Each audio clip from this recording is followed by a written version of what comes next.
What's good, legends? It is the Divine Sports Gospel, episode 89, I think. Man, we are crushing, dude. Every week you get more DSG. What's better than that? I'm out here with my boy, Mike Devine, mi hermano, out here in the chat with all the legends. I see all the homies. I see RJ, Ken, Joshua, Daniel, a lot of OGs, newbie. Appreciate all you guys hopping on before this Pods Cubs series. Excited to kind of talk some baseball, talk a little bit about what happened last week, preview this next week, talk about, what's going on in our lives, and we'll keep ripping. Mike Devine, how we living? Living good. Excited to talk ball, lead up to this game, maybe give a little sleeper picks or prize picks. Yeah, man. And kind of get after it, So excited to I think we have one prize picks win under our belt. So hopefully tonight we can get number 2 and keep it moving. Yeah, man. PrizePicks has been we haven't been winning, but it seems like a lot of people we know have been. So shout out PrizePicks. That's our lead sponsor for today's episode. In the caption below, we have our code. It is Divine Sports. You could use that code, and with $5 invested your first time, you get 50 free play to bet on or to do daily fantasy. So it should be a great have some fun, throw a little wager on the game, and hopefully the pods can stay hot with the bats, dude. My guy Marco in the chat, thank you for the donation, Marco. You're a legend. What up, boys? What up, Marco? Let us know where you guys are tuning in from. I know it's Monday night, almost Monday night, 5:48. It's beautiful up here in the Bay. Pods are coming to San Francisco next week. I will be going to all those games. Cannot wait. If you are in the Bay area, let me know. Would love to say what up. But Mies, 3-2 against the Rockies and the D-backs. Some interesting ball games. Overall, what would you consider that week on a grade scale? Dude, I thought it was a good week. Listen, they played on the moon, right? Both times actually. I did turn my Slack noties off. They played pretty much the entire series on the moon, the entire week, right? So you get out of there with a winning record. Anytime you have a winning record across a week in baseball, it's a good week. People were tweaking yesterday. I can't believe we blew a 5-run lead against the D-backs. Guys, we have a win this year against the Seattle Mariners where we put up 4 runs in the 9th inning. We had a win last week, earlier in the week, where we put up 5 runs in the 9th inning. Baseball is baseball. People thinking the Padres are immune to bad losses just because we haven't had one all season is laughable. Shit's going to happen. It's probably going to happen again at some point this year. So just calm down, ride it out. 18-9 after the first month of the season is a very, very, very, very good record. And we're doing this without Jackson Merrill. I know Manny hit a couple homers yesterday. Jackson Merrill, Manny Machado, Fernando Tatis Jr. really playing to their abilities, as players. Doesn't mean that they're supposed to be playing like insanely better, right? Like they should be playing better. No, they should be playing better, and their career averages would suggest that they will improve offensively. So if you're winning these games and you're 18-9, and you're Matt, I tell you before the season, Padres are 18-9. Going into April, what is today? The April 27th. Pods are 18-9.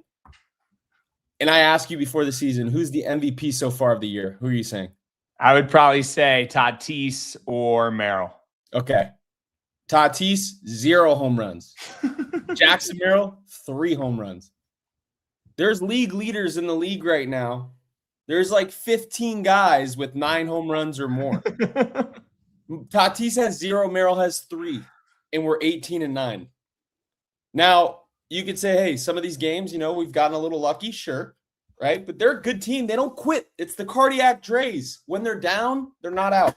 Even on the first game of the series in Mexico City, they go down 4-0 early. No fear, no stress with the Dreys, dude. Now you blow one game, so be it. That's baseball. But listen, they fight till the last out.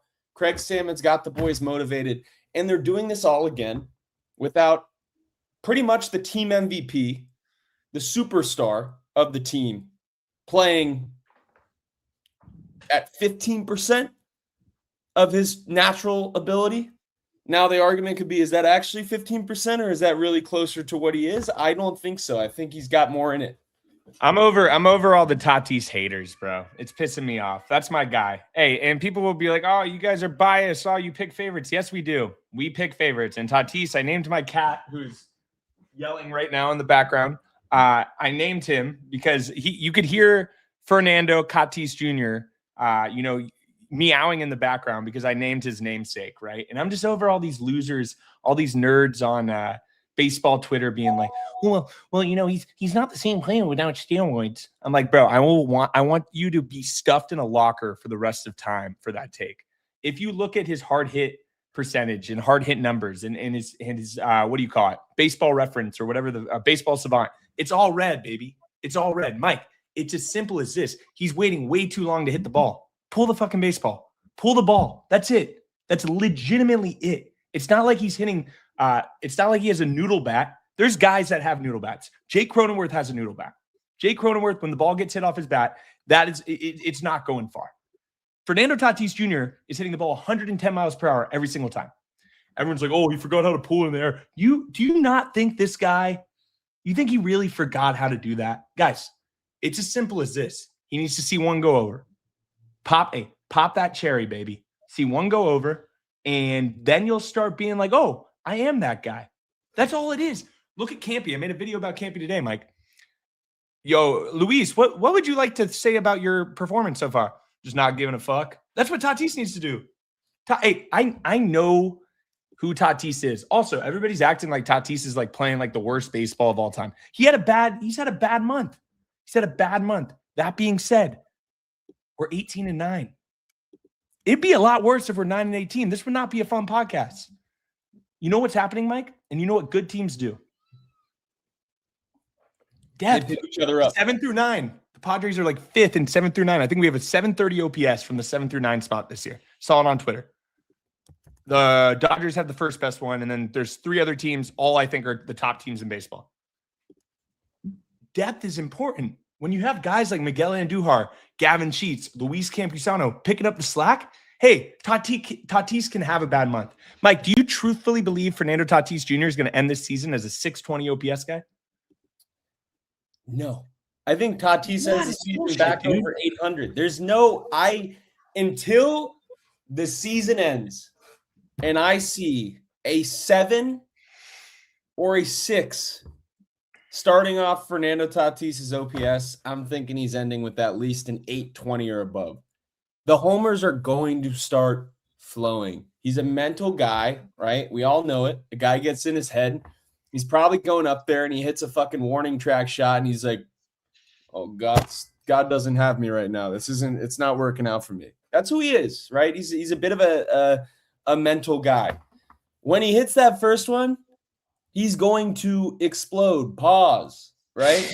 He's going to explode. That guy's going to hit like 3 homers tonight, and everybody's going to be like, oh, my God, Tatis is it's going to fucking happen, man, because he hits the ball too goddamn hard. That one time, even if he makes a mistake and he gets out in front of something early on a curve, he's going to hit it 500 fucking the ball he hit yesterday that he fouled off. That ball went 500 feet.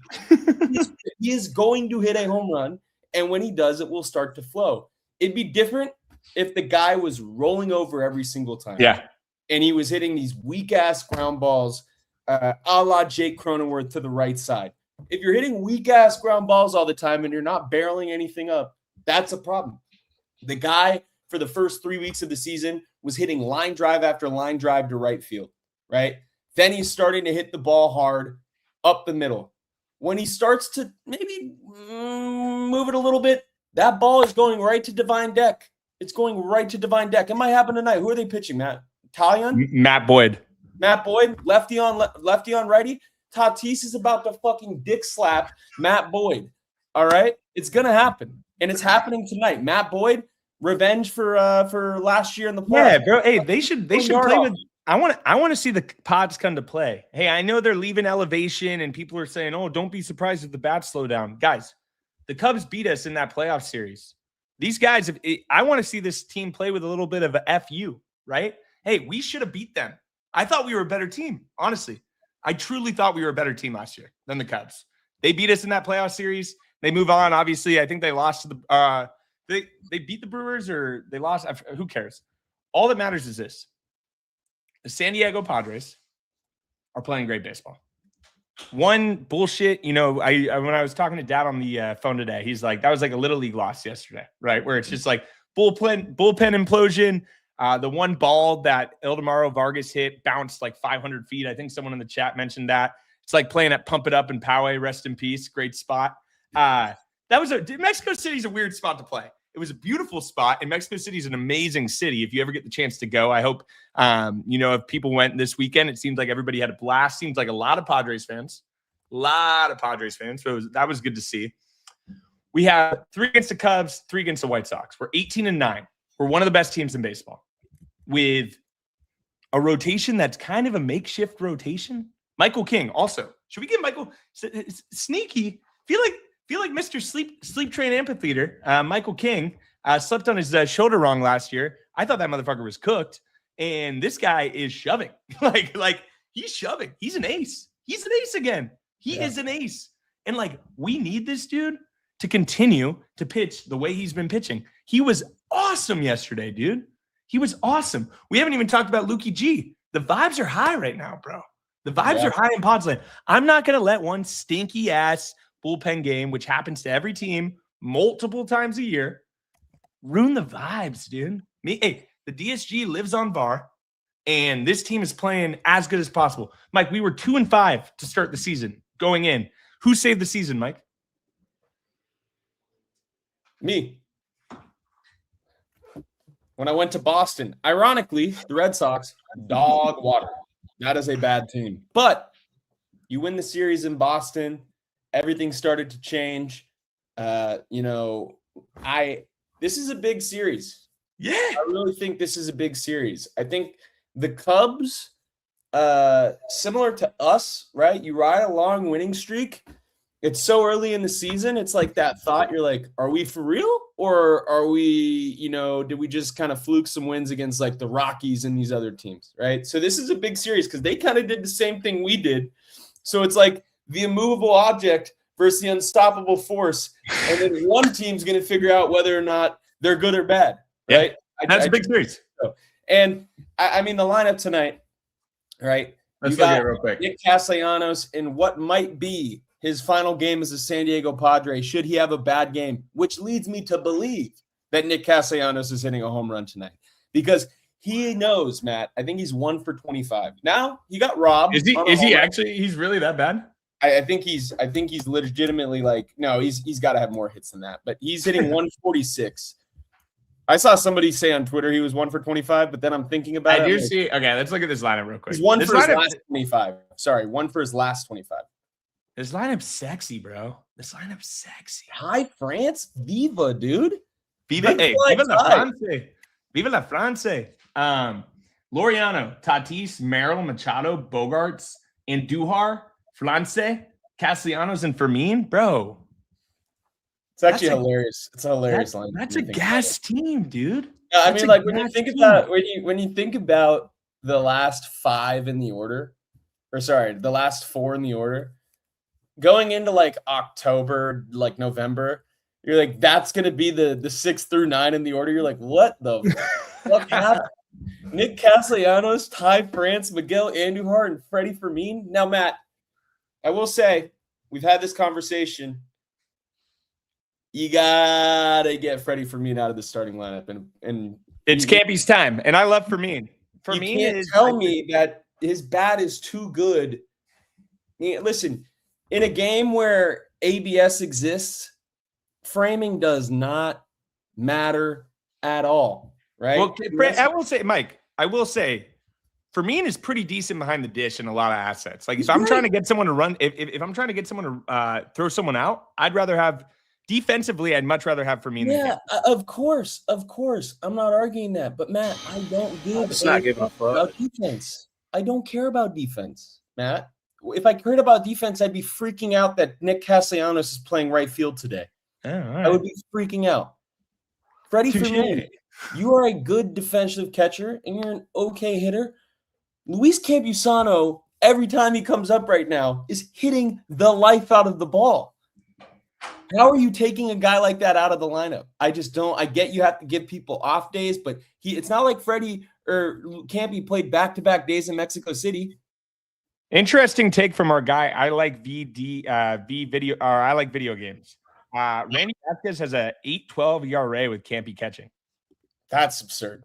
How does that even happen? There's a real argument that Campy should be getting some DH love right now too. Yes. Fucking throw Miguel Andujar in right field. Get Nick Castellanos. Hey, Nicky Cervezas. We'll see you at Bubs. We'll watch the game together. All right? Your time is up. Campy's time is now. Why is he not DHing? His bat's insane. They're going to... Matt, really? Just not giving a fuck. Just whatever happens, happens. I'm just not giving a fuck. Dude, I'll tell you exactly how this game goes today. Ready? I'll tell you exactly how. 7th inning, 8th inning, we're down a run. This guy's going to pinch hit in a big spot. He's going to come through. And then we're going to win and walk off. It's the way it's going to happen. Tatis' first home run, walk-off homer. That's what's going to happen. All right? You take his bat out of the lineup. He is our best hitter this season. Why is his bat out of the lineup? It makes no sense. Now, I like Craig Stammen because there's one guy who's not in the lineup today, and that's a smart play. And we got to figure out, is this just a bad stretch? Is it over? What is going on with our main man, the Crone Zone, Jake Cronenworth? Because it's gotten to the point where you're really like, is this like an actual issue baseball-wise? Is it mental? Because there's no way you fall off that hard, dude. Like, he's sub 500 OPS. Jake Cronenworth's had some issues. He's kind of regressed over since like 2020. But pretty much every season he's regressed. Steep fall off. And it's like insane. I will say this. I think Crone is my biggest issue with Crone is he's not walking right now. Last year he had like almost like a 360 OBP. Let me check real quick. Last year, Jake Cronenworth wasn't necessarily good, but he still put up a 2 WAR season, Mike. Yeah. That is right now, Crone has a negative WAR. That is not, you are a defensive first player. You cannot have a negative WAR. Like, that just cannot happen. Why isn't that? One sec. I mean, his OPS last season was 74, Matt. Yeah, I'm showing you real quick. Yeah. Let me share my screen. I don't know why it's not. Okay, cool. So you see here, Mike, he has a 42 OPS plus.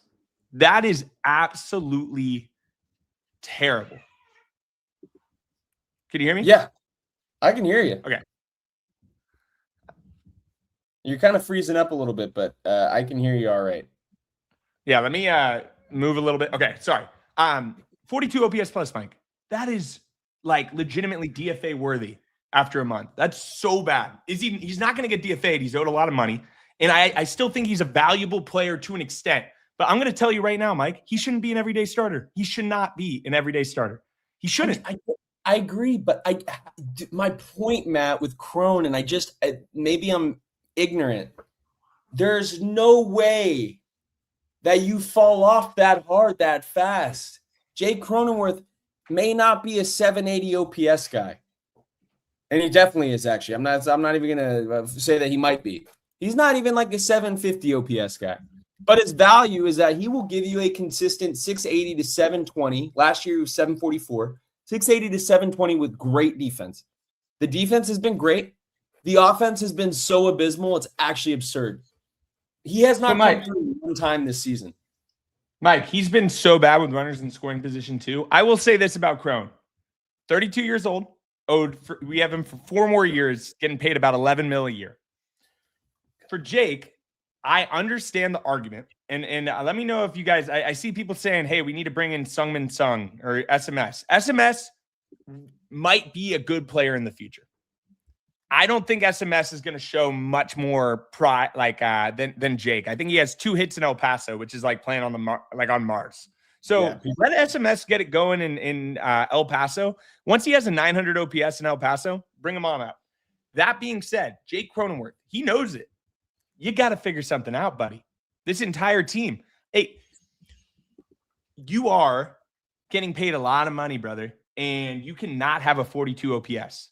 Like OPS plus. Like you literally, that is so bad. Like you're better than that. Also, career stats wise, Mike, let's look at this. If Crone gives me a 740 OPS, he's good. Guys, he doesn't need to be a superstar. He needs to be the 9th hitter in the lineup that gets on base. He's seeing 6 to 8 pitches, which is good. He is. I'm going to say this. I'm actually going to change my tune on Jake Cronenworth. I'm convincing myself. Maybe I'm just in a good mood today. I believe in Crone. And you know why I believe in Crone, Mike? I think he actually cares. Do you think he just completely forgot how to play baseball? No. So I'm with you. He's just OBP 283. His slug is extremely concerning. He can't hit for extra base hits. So if you're Jake or if you're the Padres, there's 2 ways to look at what they're doing right now. Hit yourself out of it, or give him one of these Phantom IL stints. Let him kick it a little bit. Hey, have him go back and kick it to his girl. I think his wife is a commentator for the Chicago White Sox. She's coming to town this weekend because she's the White Sox commentator. Let him have a nice little weekend in La Jolla, dude. You don't even have to show it to the ballpark, Crony. Enjoy yourself with your wifey. Take it easy. Get some sushi. Go to Achilles Coffee. Go to Harlan Brew. Do whatever the hell you want to do. Get your mind off baseball. Come back and get on fucking base, dude. Just get on base because I can't watch you hit weak ass freaking ground balls to short second base with runners in scoring position. I can't do it. You're better than that. You have to be better than that. You have to. If he came on the podcast, I'd tell him that too. I know he's better than that. But a 42 OPS and a OPS plus and a 497 OPS after 84 ABs is absolutely disgusting. It's disgusting. We're positive as hell. That is so bad. It's so bad. I just don't get how it's gotten so bad. Now, in fairness, he's not this bad. He can't be this bad. He's not this bad. I'm with you. He's going to turn it around. But I think you're saying Phantom IL, let him hang out. I'm saying Phantom IL, send his ass to El Paso. Go get a couple homers in El Paso under your belt. Work for a week and figure the swing out. You cannot. You look good in spring training. You cannot give guys time. In the MLB, I feel like it's very difficult to say, hey, Crone, we're trying to win. We're 18-9. We're going to let you work it out in the games. You don't have that luxury. All right. Listen, the Dodgers are going to win the division. People know it. We know it. But we're playing good baseball right now. And if you're like, hey, we're going to let this guy figure it out by getting out with runners in scoring position, a la yesterday, 7-8, and he comes up with the guy on third base and hits a weak grounder to first. Like, you have to be better. If you're not going to get a hit, you have to get on base. You have to walk. He's worked good at bats. They just haven't come to fruition yet. I'm not like watching his ABs and saying, shit, like he looks lost up there. But the issue, no, he doesn't look lost. He's working good at bats. The issue is that he misses every fucking meatball that is ever thrown his way. Fastball down the middle, foul it back. That's the pitch you hit.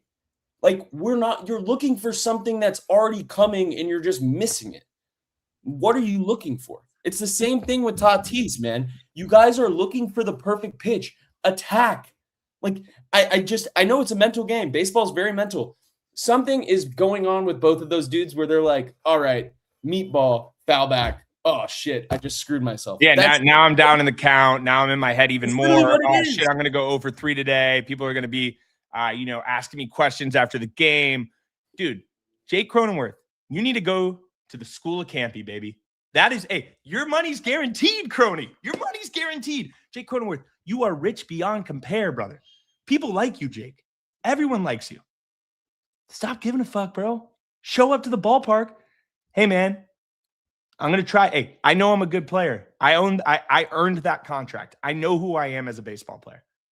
Go up to the plate and stop stressing, dude. You're batting 9th. You're good. Just stop caring.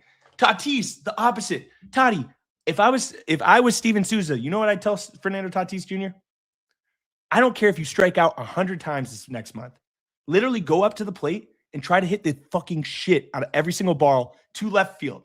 Try to crush every single ball you hit to left field. Everyone's like, oh, I really need him to hit those 2 singles a game. Fuck that. You do not get paid. Dude, you are not Mike, you are not on the cover of MLB The Show at 25 years old for hitting 2 singles a game. Hit me some fucking nukes because I know you have it. And I'm over all these losers saying it's because of steroids. You do not just lose that power. He's hitting the shit out of the ball. Is Crony going to hit 40 home runs? No. Can Tatis, does he have that in him? He does. He does have it in him. I'm over all these. No, but it pisses me off when I see these losers on Twitter say that it's all. Saw this loser Braves fan that's trying to beat. That guy's he's a clown, but he's like, oh, he doesn't have the sauce anymore. He literally hits the ball harder than any single player in baseball. You just have to hit the ball in the air to the left side. Just fucking pull that shit, dude. Literally, he is that guy. He is that guy. It would not surprise me if he hits 10 home runs in May. Honestly, I genuinely believe that. Man, I think he's that guy. And Jake, just get on base and stop caring. Literally, they got to go 2 separate ways, Matt. They got to go 2 separate ways. Tatis, School of Campy, just not giving a fuck. Go up there. Matt, I'm with you. Strike out 100 times. I do not care. I do not care. All I want to see Tatis do is trot around the bases. Hit a fucking home run. All right? You could strike out 20 times in a row. I won't enjoy it. But if at 21 you hit a 500-foot nuke, okay, we're back, right? He has Tatis has the luxury to figure it out at the dish. Crone, unfortunately, does not. I think his spot with them toying the idea of Tatis playing second, like he's not an everyday guy anymore, right? And I get it. And hey, listen, it is what it is. You know what Crone can do? He can hit himself back into the lineup once he figures it out, right? You get your opportunities and you take advantage. It's the Luis Campusano theory. It's the Ramon Laureano theory. You hit 8th to start the year, Ramon. You go crazy. Now you're the leadoff hitter for the rest of the season. It's the way it works. I still think that's another great person to touch on. I still think Crone has it in him. I know Tatis has it in him, right? It's going to happen. Manny Machado even said it. It's going to happen. They asked him about it. Tatis hasn't hit a home run. It's going to happen. Now, Tatis, I could not imagine being a power hitter and like one of the stars in the MLB in a month into the season not having a home run. I'd probably lose my shit too, right? Like, actually completely false. Do I think he's a bit of an emotional player and sometimes mopes around when he's not doing well? That is true. Fernando Tatis Jr. cares, Mike. He cares. Also, what does Gavin Sheets do that a couple guys and a couple of our superstars not do on this team? Take advantage. Look at this pitch that is about to be shown, right? Jackson Merrill needs to see this. Fernando Tatis Jr. needs to see this. Gavin Sheets off the bench on his birthday. I don't like to nitpick too much. That being said, oh yeah, this is a great AJ Preller. Great point. A perfect example of where Jackson Merrill's head's at and what made me almost want to break my freaking computer at work. Jackson Merrill, bunting with runners on first and second and no outs, down 3. That is a mental lapse. He's young, but you're getting paid like a superstar. You're batting 3rd. You got to punish shit, bro. No, this team is too good not to be getting fucking cookies from these scrub Rockies pitchers and just absolutely raking. They're too good. We have a good team. Our bullpen, outside the bad game last night, is really good. When Jerry comes back, Jerry's eating all the cookies. He's getting some weight back. Hopefully he can get back to throwing 97, 98. Then you got Jerry. You got Jason Adams looked fantastic. Morejon looks fantastic. Just casually throwing 101 miles per hour now every single time he throws. And then you got Mason Miller. Have the lower bullpen guys had a little bit of a run this year that hasn't been great? They have. And they'll figure something out. We have Garrett Hawkins waiting in the wings. I also think I wouldn't be surprised if we make a move for some other bullpen guys at the deadline. I think we're going to be all right there. This team goes as far as 3 guys, Mike. And we say it every episode.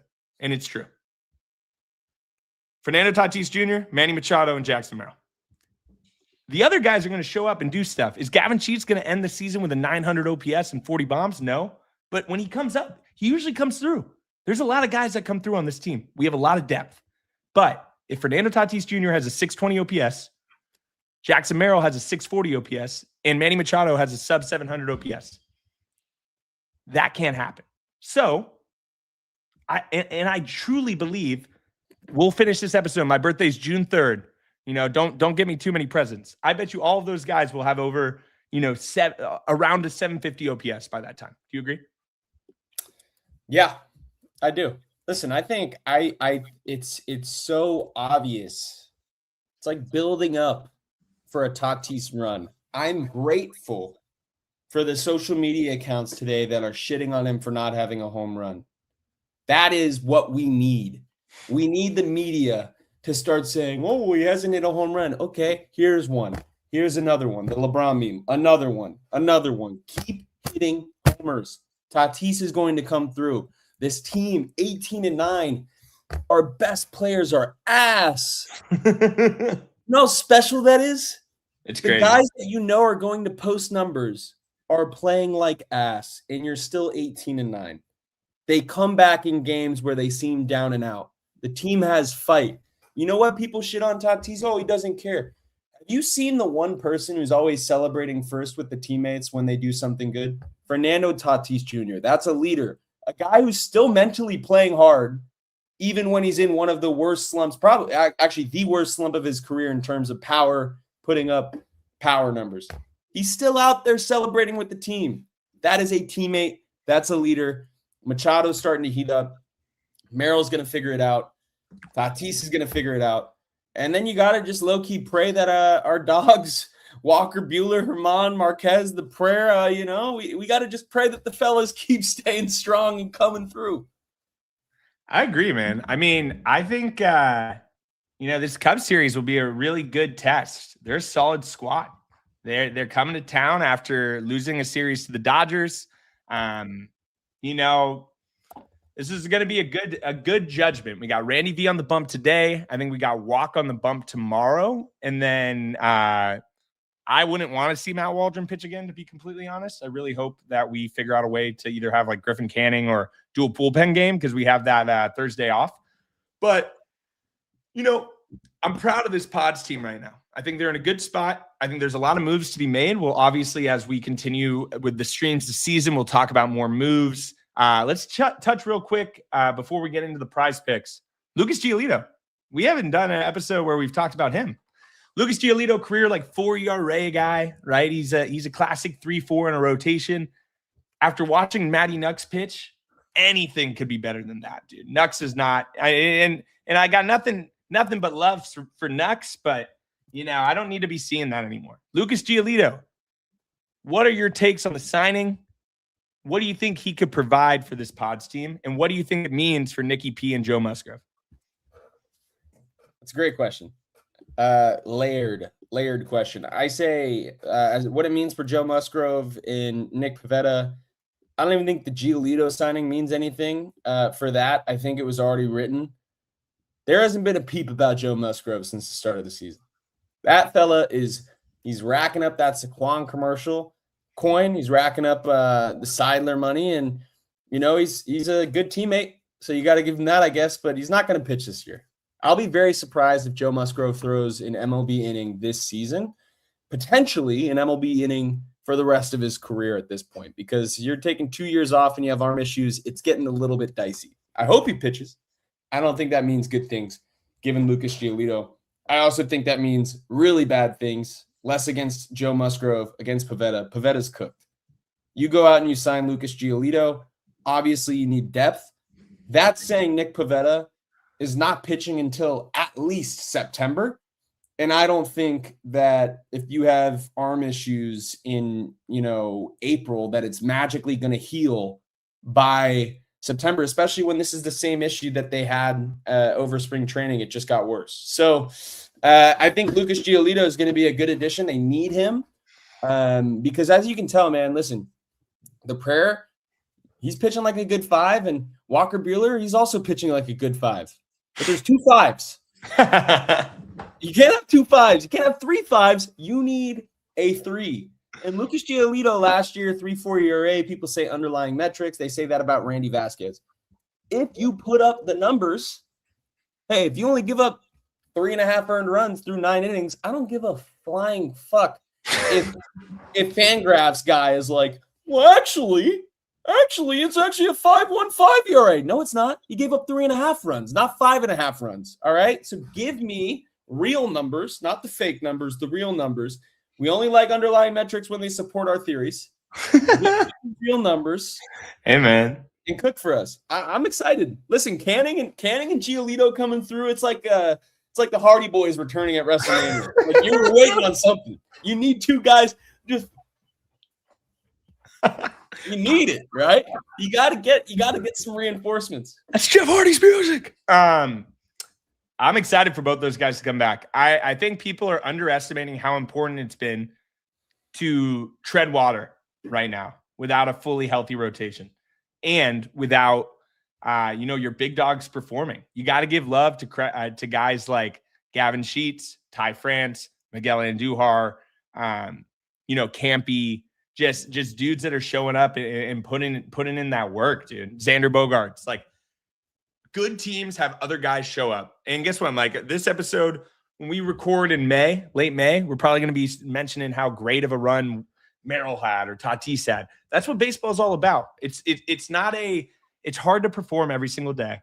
And it's hard to, be that guy. And if your team is only good when one or two players is good, a la the Cincinnati Reds with Sal Stewart and Ellie De La Cruz, hey, when they're going off, you're going to win a lot of games.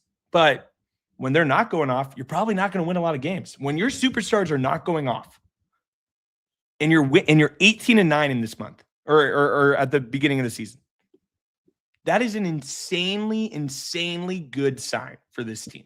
Oh yeah, because I genuinely, and I know we say it all the time, and it kind of sounds like a broken record, but it's true. Like Jackson Merrill isn't going to end the season at 630 OPS. Like he's just not. He hits the ball hard. He's going to get the ball in the air. He misses some cookies and he swings out a lot of bad shit. But other than that, he's going to be good to go. Like this team is going to do well. We're going to do some prize picks right now. But I really do think with the new ownership and, the questions about next season, and there's just so many things going on.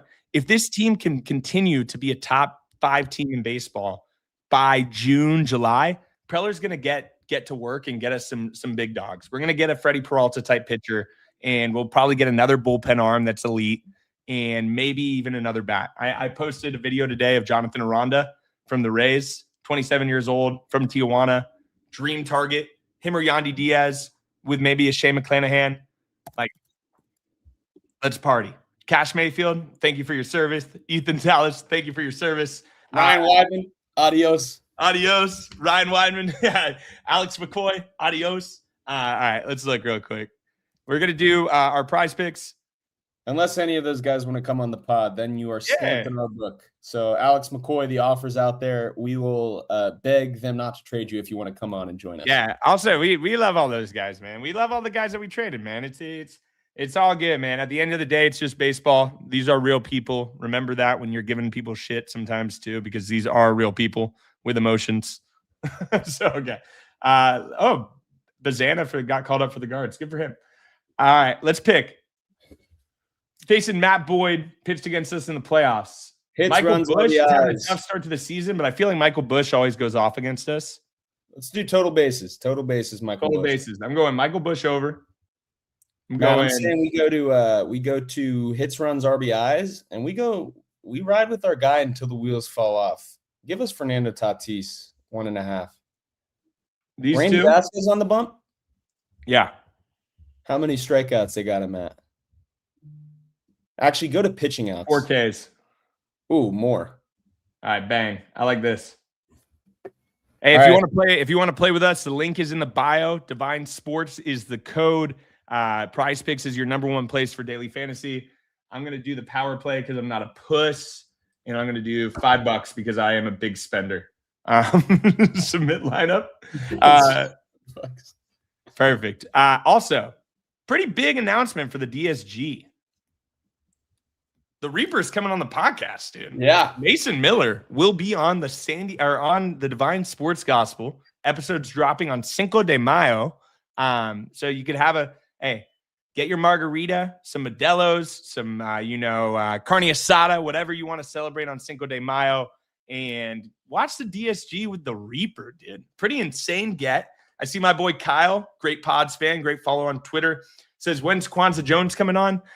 Guys, I won't lie. Kwanzaa Jones responded to a DSG comment on her post.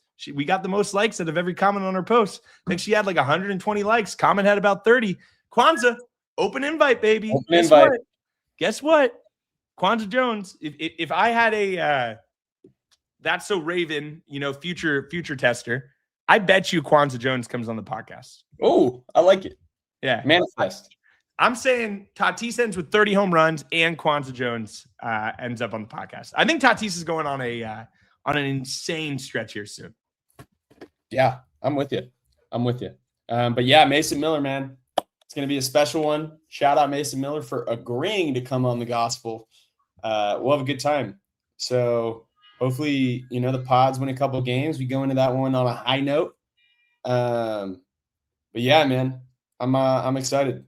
Yeah, well, if you're watching the stream, if you could subscribe, if you could like this up, comment if you enjoyed the episode. We're going to be obviously ripping more. I think Pods Collective is going to be on Thursday this week. Mike, before we leave, we're facing 2 Chicago teams. Got 2 questions for you. First question.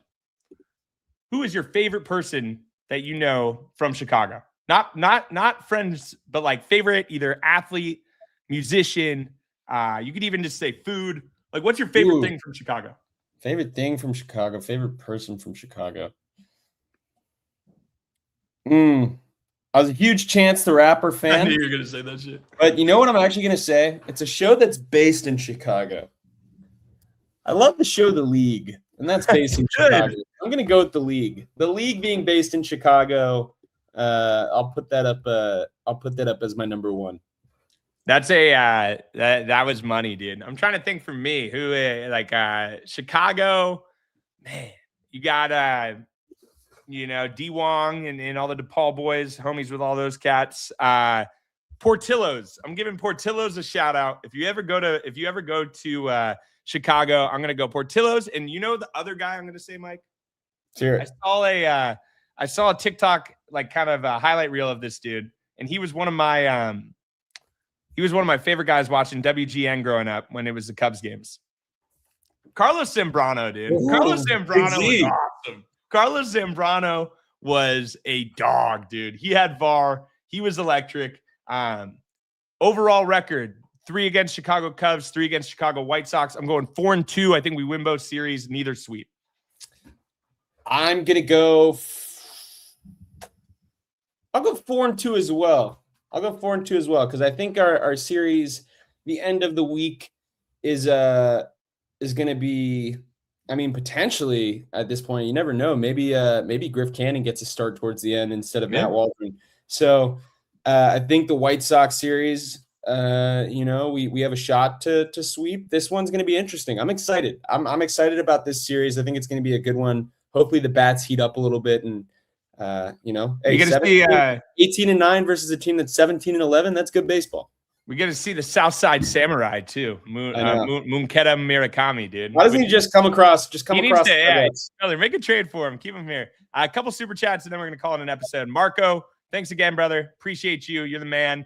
Newbie says, I needed some DSG today. How we living? We're living great, bro. Appreciate you hopping on the stream.